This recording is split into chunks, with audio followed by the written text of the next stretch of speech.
lo memang harus punya bisnis sebelum badai itu datang. Pesan ini gue tujukan untuk teman-teman yang sekarang belum punya bisnis atau belum punya pendapatan, multi pendapatan di luar dari pekerjaan hariannya.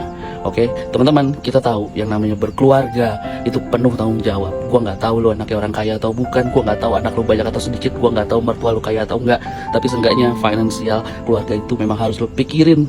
Apalagi kita nih cowok-cowok sebagai kepala keluarga.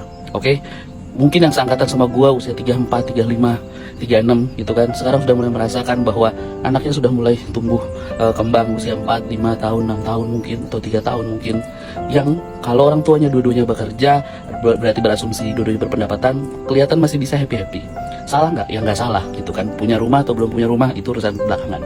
Cuma yang menjadi concern adalah, yang lo harus perhitungkan adalah, yang pertama adalah kenaikan dari pendapatan lo dari tahun ke tahun, sama tanggung jawab atau beban yang harus lo pikul dari tahun ke tahun, dan juga usia produktif. Oke, gua kasih tahu yang dimaksud dengan badai itu nanti akan adanya di usia 38, 39, 40 sampai 45. Maksudnya apa? Di saat anak sudah mulai bertumbuh makin banyak kebutuhannya, lalu gaji kita yang setiap tahun mungkin naiknya enggak sesuai dengan pertumbuhan tanggung jawab atau pengeluaran kita, akhirnya banyak yang stuck di situ, banyak yang stres di situ, sampai akhirnya memutuskan untuk resign. Nah, banyak sekali orang yang memutuskan untuk baru mulai usaha di usia itu, yang mana kalau kita bicara rezeki itu lain hal ya. Tapi kalau usia lu udah 40 ke atas, badan tuh udah nggak sekompetitif sekarang, udah nggak seproduktif hari ini. Masa-masanya udah pengennya santai kerjanya, udah pengennya dapat duit banyak tapi kerjanya nggak ribet. Padahal kebutuhan lo makin meningkat. Cerita dari teman-teman gue yang usianya lebih dari 40 yang kebetulan punya bisnis, itu banyak sekali temennya yang resign karena stres, kebutuhannya meningkat, kebutuhan keluarga yang meningkat, tapi pendapatan dia nggak mencukupi, akhirnya dia ngelamar kerja kebetulan di beberapa perusahaan teman gue, sampai akhirnya nggak keterima atau terpaksa keterima tapi dengan gaji yang lebih rendah lagi.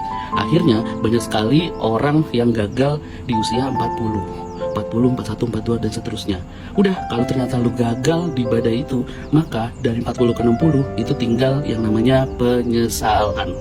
Oke, jadi gue ulangi lagi, pentingnya lu punya bisnis, pentingnya lu punya multi revenue stream dari apa yang lu hasilkan sekarang itu untuk mempertanggungjawabkan tanggung jawab di kemudian hari. Kita nggak ada yang tahu ini akan bagaimana ke depannya. Oke, tapi yang harus kita sama tahu bahwa anak istri kita taunya semuanya happy, semuanya berjalan dengan baik-baik aja. Jadi lebih baik fight dari sekarang, biar nantinya udah nggak kena badai itu lagi, pendapatannya udah sesuai, atau malah pendapatannya lebih tinggi dari tanggung jawab, lo akan lebih enak nanti. 40 sampai 60-nya lo akan lebih established. Semangat.